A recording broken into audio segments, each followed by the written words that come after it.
Welcome in to Locked On Knicks. Alex Wolf here. I am solo today, and I'm going to be going into the Knicks 108-93 loss to the Utah Jazz. How it all went wrong, despite the Knicks having a pretty good comeback attempt late in the fourth quarter, thanks to some Tibbs sub patterns. Why Julius Randle might just be punching his ticket out of town right now, and I end off giving some thoughts on the, I think, fantastic first weekend of the NCAA tournament.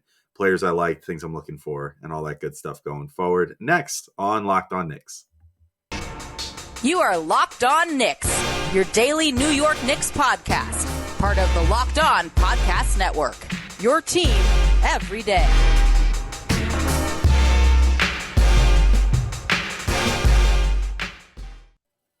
All right, welcome in to Locked On Knicks. Today's episode is brought to you by BetOnline. BetOnline has you covered this season with more props, odds, and lines than ever before.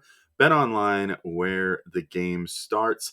And I want to thank you all for making Locked On Knicks your first listen every day, whether you're checking us out on your favorite podcast platform or checking us out on YouTube, or in case today, just checking me out on YouTube, just me. We appreciate you guys so much making us part of your daily routine. I am Alex Wolf. I'm editor-in-chief of Knicks site, The Strickland, which you can find at thestrick.land. And I am, as I said, breaking down this lovely 108-93 Knicks loss to the Jazz at home. And look, this game was pretty winnable, quite frankly. The Knicks were sort of in it. They were holding tight. They were actually up by 5 after the first quarter, thanks to a really hot scoring quarter for Evan Fournier. And, they kind of ceded some ground back. The Jazz are really good. I mean, they're a legitimate, Western Conference contender this year and pretty much every year. And, they have 2 fantastic players, a multiple-time Defensive Player of the Year, a multiple-time All-Star. They've got the goods. They're ready to rock. But the Knicks they had some moments. They were looking pretty good and things were looking up. And then went down by as much as like 15, I think, in the third quarter. Things started to look like they were maybe getting a little out of hand. And, it wasn't looking the best, but they were down 85-73 going into the fourth quarter. Then came out with a lineup of Emmanuel Quickley, Deuce McBride, Quentin Grimes, Obi Toppin, and Jericho Sims to start the fourth. And those guys, and eventually RJ came in for Deuce McBride, and Mitchell came in for Jericho Sims after Mitch had yet another injury scare, one every third game or so. But the Knicks managed to get the score to 93-89 with 5 minutes and 19 seconds left, and that was highlighted by this just amazing sequence with Emmanuel Quickley played great defense on the perimeter and eventually just goes straight up and down to, contest a shot, and then, gets the rebound on the quick outlet pass to him and just looks down the floor, guns it to Obi Toppin. Perfect pass, like 3/4 of the length of the court probably. And Obi throws it down with 2 hands. The Knicks seem to be snatching the momentum. Things were looking great. And of course, 20 later, out Obi for Julius Randle, Quickley for Fournier. Eventually, Alec Burks would make his way back in there as well, or perhaps he even did before that particular moment. But of course, things just fell apart. Julius Randle was having a terrible game, which I'll get more into him in the second segment, as he, quite frankly, made an embarrassment of himself in this game, not just thanks to his play on the floor, but thanks to other things. But Tibbs just basically refused to read the room for the millionth time this season and subbed out Quickley, who was playing fantastic. I mean, Quickley ended up with 16 points, 4 rebounds, 4 assists in just 23 minutes. And I guess, like, quote unquote, to Tibbs's credit, he did put Quickley back in with remaining. But the Knicks were already, at that point, back down by 10. That nice little 4-point deficit that they had managed to create already over the course of like a minute had turned into 10. And the Jazz, found themselves back in the driver's seat and ready to just kind of, win this game because that's what good teams do. And, it's just, I already mentioned Quickly's stat line. The Jazz, by the way, finished on a 15-4 run to win the game, if that wasn't clear from the final score there. But Obi Toppin as well, 9 points, a steal and a block in 13 minutes. Deuce McBride only gets 3 minutes in total time in this game. Quentin Grimes didn't really register any stats, but played really great D in 14 minutes, I thought. He's still obviously working his way back, but it wasn't it was just sort of for lack of getting opportunities. He didn't really have that many good looks from three or anything like that, which would sort of be his bread and butter that he would go to. But he played great defense. He was a huge part of why the Knicks were able to break into that Utah lead and sort of start chipping away and get it down to 4 like that. And, meanwhile, you have Julius Randle ends the game with 35 minutes, played horrendous D to the point where Clyde was even calling him out on the broadcast. And Clyde normally, he's objective, but he normally doesn't really go out of his way to really call guys out. But Randle, there was a few times where he just was not doing anything on defense. And, it really was detrimental to the Knicks. He shot 6 of 21 for 13 points. He had 0 free throw attempts. And honestly, in my opinion, didn't have anything close to a respectable attempt in the middle. His strategy, again, which I'll get to in a minute in the next segment when I talk about some of the extracurriculars that happened during this game, was basically just to get into the middle and try to challenge Rudy Gobert, but not in any sort of creative way, and just got sent packing time after time and was not doing anything really to draw fouls. Maybe part of why he wound up being so frustrated was that he wasn't getting foul calls. I don't know. But to me, and this is as a Knicks fan that would have loved to have seen him get foul calls if he deserved them. I don't think he was doing anything to deserve foul calls. He was just uninspiredly trying to bully his way through maybe the best interior defender in the entire NBA. And it made 0 sense. It was like the definition of insanity, trying the same thing over and over and expecting different results. And then you had Alec Burks, 10 points on 3 of 9 shooting. He winds up with 34 minutes, again, compared to Quickly's 23 minutes, who is a much more impactful player in the game. And yes, RJ Barrett wound up with 40-plus minutes, had a pretty good game, 24 points, 8 of 20 shooting. He did shoot 50% from 3, which was great. And Evan Fournier played 28 minutes, and honestly, I thought he deserved it in this game. He was hot to start the game. He kept kind of getting in foul trouble, which disrupted his rhythm a little bit and stuff like that. But he was playing pretty well. I think that it made sense to put him in there. He was a hot shooter in this game. I forget exactly what he shot. I can look real quick. But, it was good. He was 6 of 13 overall, 5 of 10 from 3. That's action. That's the sort of stuff that, you can't easily replace on this team.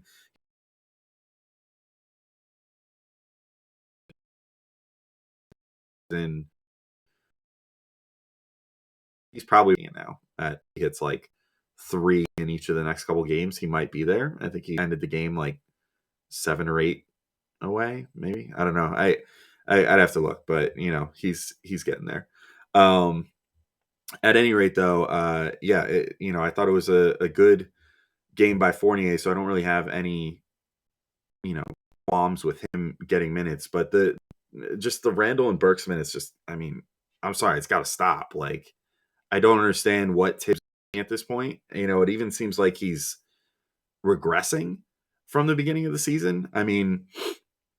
I can remember earlier in the season, Tibbs would ride a bench unit, through the end of the game if they were playing well. And, a few games where, thanks to that, the Knicks sort of collapsed down the stretch. But sometimes you'll just take it, It's I'd rather let the hot hands keep going. And, it's sort of on Tibbs that he puts these guys in positions where they might potentially have to play 15 straight minutes. It would have made more sense to take Quickly out. If you wanted to give him a quick rest, take him out before the most critical juncture of the game, and then let him come back in with still some time to work and actually recover the game rather than putting him back in with 3 minutes to go and just saying, all right, go for it. It's just, his rotation decisions don't make any sense. He's not even doing the things he did earlier in the year when he would really let guys cook.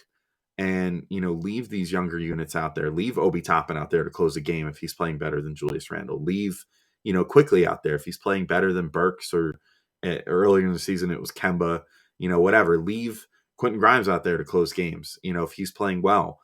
And it's just completely gone out the window these last few games again. And it sort of feels like, things were sort of shifting. And then Randle had those, and it's very reminiscent of like when he was forced to play Kemba again.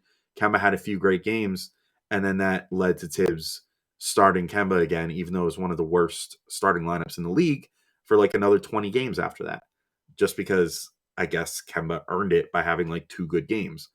It just doesn't make any sense. I'm really getting tired of Tibbs. I feel like I'm beating a dead horse, and I apologize for that as the person that's doing this podcast every day. But something's got to change. And, I didn't get a chance to react to the news the other day about the report coming out from Jake Fisher that, Tibbs is going to be retained, presumably. But I think that's a huge mistake, and it's going to continue being a huge mistake. And it's not just that he's making decisions that are losing the Knicks basketball games. It's that he's making decisions that are losing the Knicks basketball games because he's not playing the younger players more who play better than the guys that are like his favorites.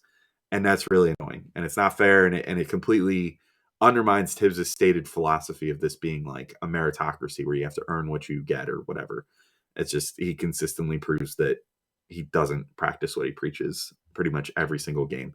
But teased it enough. There was a little extracurriculars with Julius Randle and Rudy Gobert that I'm going to get into in the next segment before getting to more happy things, the NCAA tournament, which I had a great time watching all weekend. So I'll be talking about that. But first, I have to let everybody know that this episode is brought to you by Built Bar. And you guys know the drill. Like, Built Bars are the best tasting protein bar out there. They have some of the best flavors. They're all covered in 100% chocolate. And one of my favorites lately has been Puffs, Built Puffs. They are like literally a protein-infused marshmallow, and they're low in sugar, and I don't know how that's possible because it reminds me a lot of eating like a Malamar or something, like one of those like marshmallow candy bars. And yet it's totally the case. Like it's a protein-infused marshmallow that is not going to kill you with all the sugar and the fat and everything else that a real marshmallow would. And it's going to give you probably like 17 grams of protein in each bar, which is absolutely insane. There's so many great flavors of Puffs. There's cinnamony churro, coconut marshmallow, banana cream pie. They're all fantastic. They're probably going to be some of your favorite flavors. I know the churro and coconut marshmallow are staples in my Built Bar rotation. And like I said, Built Bars, only 130 calories, 4 grams of sugar, and 4 grams of net carbs with 17 grams of protein per bar. Perfect for recovering after a workout and, for giving yourself what feels like a treat, but actually it's just a protein-packed. Well, it's still a treat. It's protein-packed and it doesn't have a lot of sugar. It's still a treat, but you don't have to deal with all the guilt of eating a real candy bar. So go to Built.com and use promo code LOCKED15 and you can get 15% off your order if you decide to get some for yourself. Again, use promo code LOCKED15 for 15% off at Built.com. And all right, so I am back in here talking about this Knicks loss. And now I'm on to Julius Randle. And this is the part that's like the most annoying to talk about, right? Like, so basically here's the drill. So Julius Randle was getting chippy with Rudy Gobert, like pretty much all game. They were kind of fighting for post position, and it seemed like Randle was upset that he thought Gobert was getting away with some stuff or whatever. Eventually, it sort of culminates with at one point, Randle, I forget what play was, but he wound up like swinging an elbow real close to Gobert's face, and he got away with it. They didn't hit him with a flagrant or anything, but he like swung an elbow real close to Gobert's face. Then that creates a little back and forth. Gobert fouls him like 1 or 2 times more down the court. Then it was like just sort of like a push in the back sort of foul. Randle sort of took exception to that, whatever. It starts getting towards the end of the game. Things are, whatever. Things get heated in the middle of the game. If you're ever going to get heated in a basketball game, and I mean, I don't think that you ever should, but it happens. It's emotional. You're trying to win and everything, and the competitiveness takes over. Fine. But when you hit towards the end of the game, like The Knicks blew it. They blew this game. Period. It was done. And they were down by 15 with like 2 seconds left to go, and that was it. And Randle and Gobert found themselves under the hoop as the final seconds are ticking off here.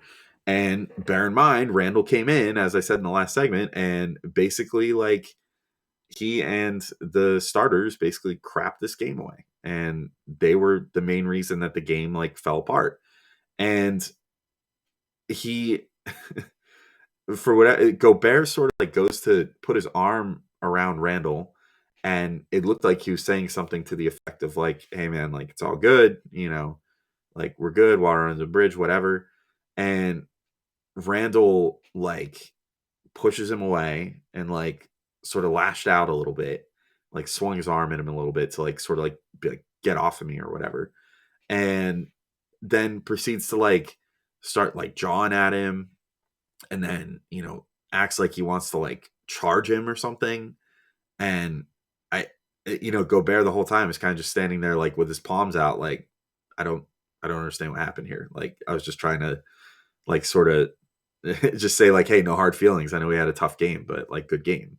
Which is what happens after literally every NBA game. These guys all go and they dap each other up and say their pleasantries and then go about their days, right? There's very few games where things actually get that heated. Normally it's reserved for like a game that was actually competitive, unlike this game, which fell apart down the stretch and for the last like 5 minutes was basically, all Jazz and all Donovan Mitchell. Like if Randall was going to get really pissed at someone, get pissed at the guy that drove dagger after dagger into your, like lighthearted non-caring defense for the last like 5 minutes.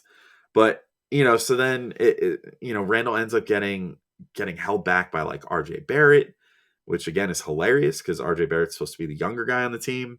Randall's supposed to be the vet that knows better. And yet RJ consistently finds himself in these situations where he's the one trying to calm his veteran down. Then Randall, as he's throwing his little tantrum going off the court, Obi happened to be walking by him and tried to just sort of like give him like a little like low five on the way by, just to be like, hey, it's all good. And Randall like shoved his arm away on camera and just like stormed back to the locker room.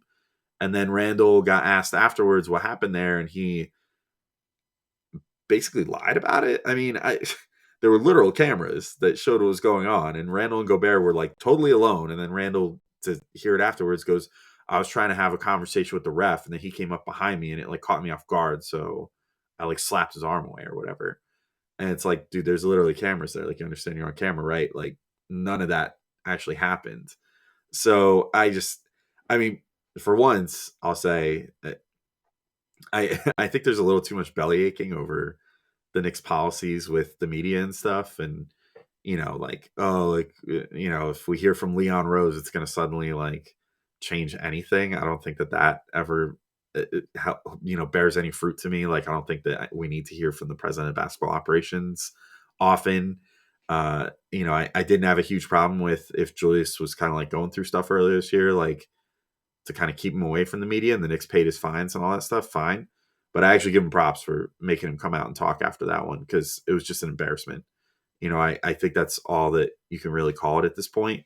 And it just kind of adds to a lot of different incidents with Randall this year that just, it's so bizarre. Like there was the thumbs down thing, which at the time I didn't think was a huge deal, but now you compound it with all these other things and it just makes you start to think like, what's going on with this guy? And there was, he's been like extra combative with reporters, like, again, I don't have a huge problem with that. I mean, like there was some comedy in the like who reported it Berman thing, but the fact remains he's been very testy this whole year after generally being pretty jovial last year, which probably has something to do with how the team's playing. But also, I mean, he's supposed to be like sort of the leader of this team, which goes beyond just doing stuff on the court. But even on the court, his body language has been terrible. His defensive effort has been terrible most of the time after he was one of the best defenders on the team last year consistently.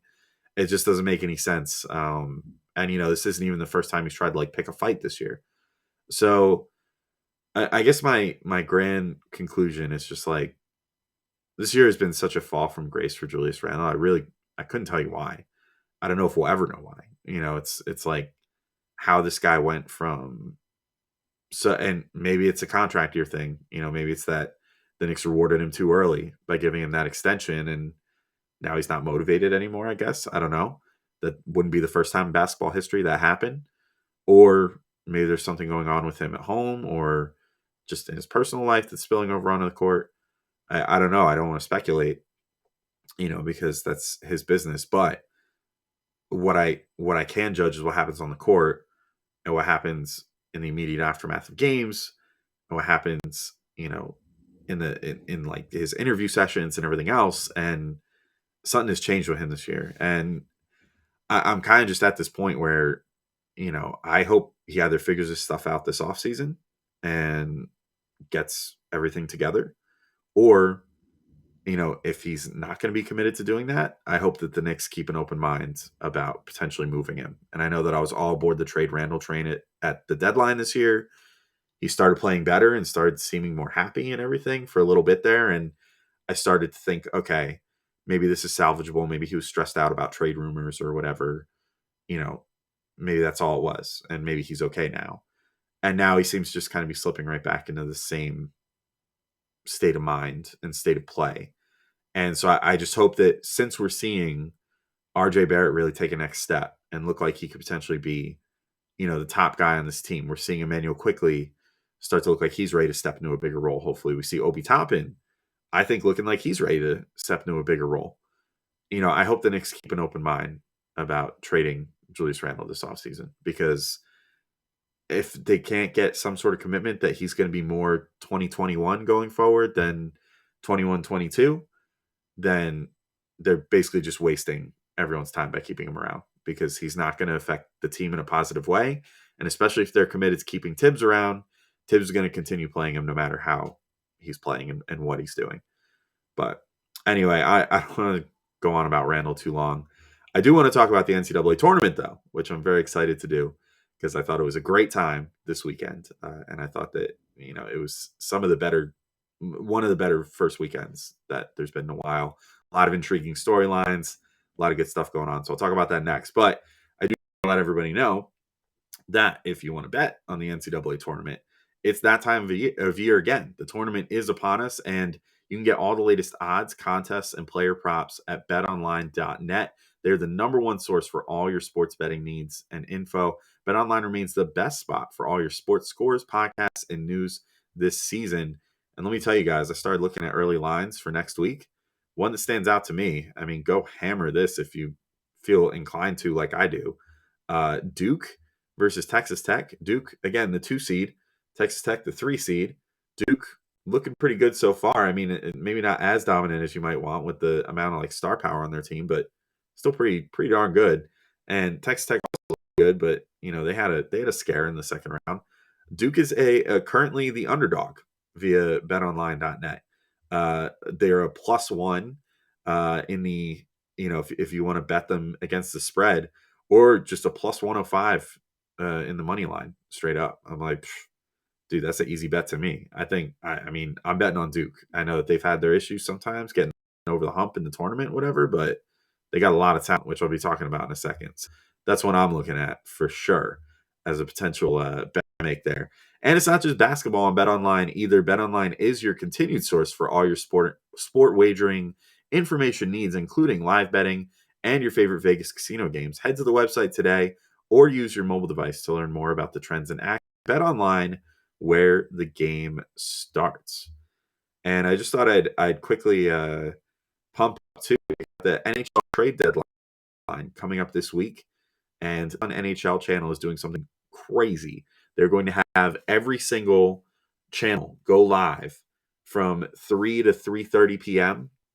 on YouTube, going over, every single team at once over the NHL trade deadline and analyzing what's going on with their team. So if you're a Rangers fan, if you're a Devils fan, if you're an Islanders fan, whatever, or if you just want to keep up with a little bit of everything, there's going to be individual broadcasts going on for every single Locked On NHL team, plus a national show as well. So we got you covered. If any of you guys are crossover basketball hockey fans, I literally can't do anything about hockey right now. But if any of you are, definitely check out Locked On NHL over the NHL trade deadline this coming week. It's going to be awesome. But let me get into the stuff that I've been waiting to get into, the more fun stuff, the NCAA tournament. And look, I'm very upfront about the fact that I don't really watch college basketball during the year much. I will hit up some YouTube highlights. I will occasionally catch a game if it just happens to catch my eye and I'm like channel surfing. But I'm not really going out of my way to watch college basketball during the next season because I got to watch enough with watching the Knicks, and I usually watch more like NBA in my free time. So a lot of this stuff, some of you that have been into college basketball, you might be like, duh, like, yeah, obviously this is the takeaways you should be having. But a lot of this is brand new for me. So if you were like me and this was some of your first like real NCAA action this year, then maybe you could sympathize a little bit with some of this segment. But my first thing, gotta shout out St. Peter's for New Jersey, man. I know I think I bring it up somewhat often on here, but I'm a Jersey guy, born and raised. I've always been in New Jersey my whole life. I love New York to death too. Obviously, I love the Knicks. I love the city, but New Jersey's my home state, so I always root for the Jersey kids and the Jersey lineage and especially a Jersey underdog in a tournament. Forget about it. Obviously, St. Peter's huge upset over Kentucky in game one, and then they go through and get to the Sweet 16. Their second game I thought was brilliant. I thought they played just like a great brand of basketball. Shout out to them for that. And obviously, Doug Edert got like all the headlines because he's like the goofy looking kid with the mustache and whatever. And apparently, like his uncle like works for CBS, and they kept showing that. That was kind of funny. But like, dude, I'm all about Casey and Defo. Like, look, I'm not gonna front like I knew who he was prior to this weekend or who like any of these dudes were. I just sort of latched onto the story as a New Jersey guy, but and Defo is good, man. I like his game a lot, and like he's a senior and he's not particularly huge or anything. You know what I mean? So I think it's a long shot for him to. I definitely don't feel like he's going to get drafted, but I do hope that maybe he gets like a G League or maybe a two-way look in the NBA after this because that kid is a beast. I mean, he's not just like a pretty good scorer and really good at getting to the inside, but his defensive numbers are like eye popping. And I mean, I know that he plays in it's like the Mid Atlantic Conference or whatever, the MAC. Like, all right, fine, it's not like a power conference or something. So take it for what you will, I guess. But like 2.8 blocks and 1.2 steals as a 6'7" kid, no joke, man. I like what he does a lot. I think his timing is fantastic. I think he's a good enough athlete, and he's certainly strong enough to sort of hold his own versus some of the bigger, better players, as you saw, obviously against like Kentucky. So I mean, I liked him a lot. It reminds me a lot of two of my favorites, that one of which I'm still to this day like super vocal about. But there were two guys in the 2019 draft that were very much like that to me, and obviously higher level players, like way more sure things as far as the NBA. But like Matisse Thybulle and Brandon Clark were very similar in the sense that they had like 4 stocks per game between them, and that's what Indefo is putting up. And so I mean, I don't know. I just don't think that you could put up those level of defensive stats and look as good as he did in these 2 games without having at least like a puncher's chance and maybe going for like a G League spot or a two-way contract. But I'll move to sort of bigger things than just the Jersey stuff. But New Jersey stand up. I love St. Peter's. I love that story. I'm gonna be rooting them the rest of the way. They're definitely my team like for the rest of this thing. Um, which is unfortunate because I'm gonna have to root against Jaden Ivey in the next round uh, as St. Peter's faces Purdue, and Ivey is definitely still like my number one most wanted prospect. That would be somewhat realistic, like if the Knicks could jump to like number 4 or something. But I do got to shout out Bennedict Mathurin, man. Like the last thing I did before recording this podcast was watch the Arizona TCU game. And Mathurin, I hadn't watched a ton of him. I kept hearing about him. We just had Prez on last week talking about the Knicks, but obviously he's a huge draft guy. And he's mentioned Mathurin to me a few times. And, I've been like, oh, I'm intrigued. I like what I've read about him, whatever. I watched a little bit of highlights and I was like, yeah, he seems pretty good. Watching this game, I mean, just took over the game. I mean, I'm starting to think the Knicks won't be they definitely won't be bad enough or lucky enough to get Jaden Ivey. I'm starting to think if Mathurin keeps playing this well, they're not going to be bad enough or lucky enough to get Mathurin either. but I want to at least keep the pipe dream alive. I mean, I think he's my guy. If the Knicks hold somewhere in this like 9 to 11 range in the draft lottery, and that's why they wind up picking, if Mathurin's there, I would take him in a heartbeat. I mean, just he's got strength, explosiveness, scoring, defense, really great rebounding in this game. Like the offensive rebounding was off the charts. Literally won the game for Arizona with his offensive rebounding because he hit just on two key possessions late, grabbed one, sort of like weak side offensive rebound and put it right back up, uncontested. Nothing going on there. But the second one was in a crowd, and I mean there were some big boys in this game, and he was just in a crowd in the middle of the paint, grabbed this board, wrestled it away, and then put up a strong finish for an N1. And it was just insane. It was a huge performance for him. I absolutely loved watching it. I could totally see him being a great pick for the Knicks. And he's a sophomore, but he's a very young sophomore. So I'm all about it. I mean, I think this draft, between like him, Johnny Davis, and Ivy, I think those are three really, really great shooting guard prospects.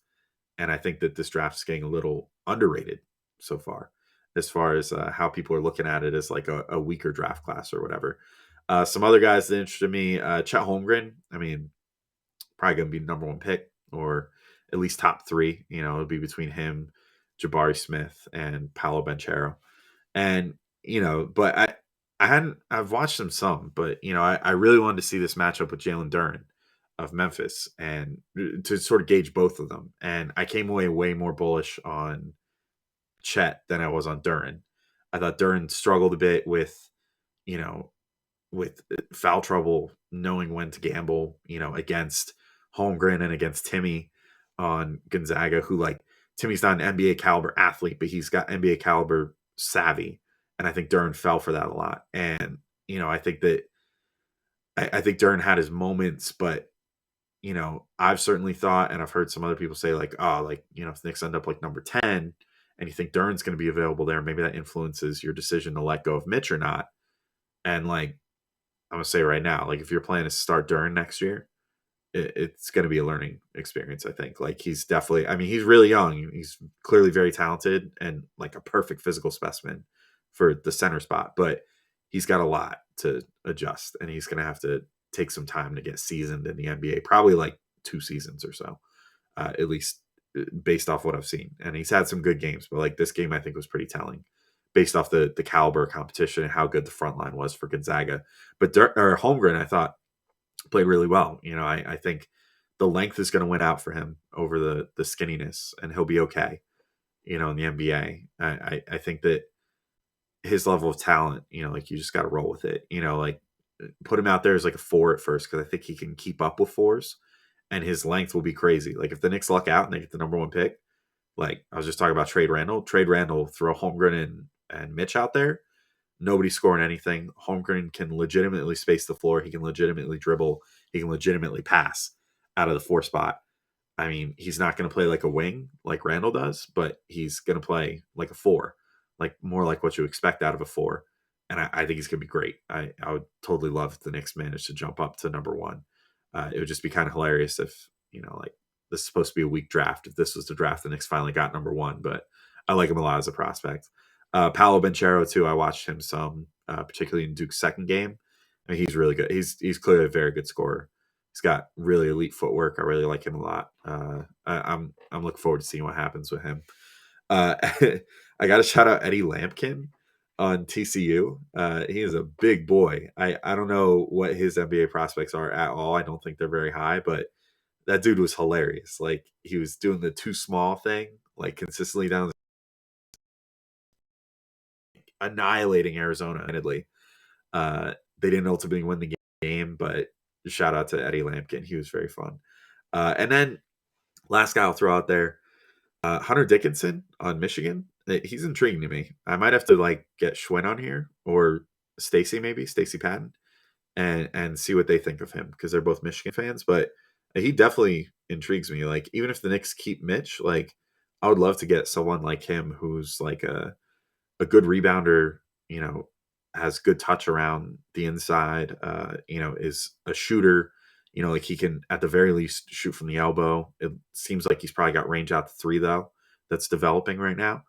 He's a guy I would love as like a backup center, someone to throw out there for a change of pace. It might not be like a rim protector, very un-Tibbsy, quite frankly, very un-Walt Perrin like too, as far as what Perrin usually goes for, but I like him a lot. I think I would like to give him a look if he declares for the draft. And if the Knicks were able to secure him with like a second round pick or something, I think it would definitely be a worthy gamble to take. I think he's going to be a really good utility big in the NBA that can sort of get, a little bit of floor stretching, good rebounding, good finishing on the inside. I think he'll be solid there. But just in general, I just want to like shout out the NCAA tournament. Like I thought it was awesome. It was really competitive this first weekend. I had a great time watching it. I can't wait for the second weekend. And I like that there's just like so much parity this year in the NCAA. It seemed like there were very few games that were like stinkers where, teams were getting super blown out or whatever. So I'm very happy to see that. Very happy for some fun competitive basketball in my life after watching the Knicks so much. So anyway, I'm going to wrap up this show. But thank you all for listening. And we'll be back with some more episodes this week. Speaking of March Madness, we might have a guest that is going to talk about that. Someone that we haven't had on for a little while that is one of our favorite draft guys. So we have someone coming on for a little later in this week before the second round of games start, though. I'll just tease it. It's probably going to come out Wednesday. But I won't spoil who it is. I'll let it be a surprise. But keep your ears out for that. Until next time, though, thank you all for listening, and I'll talk to you all soon. Peace out.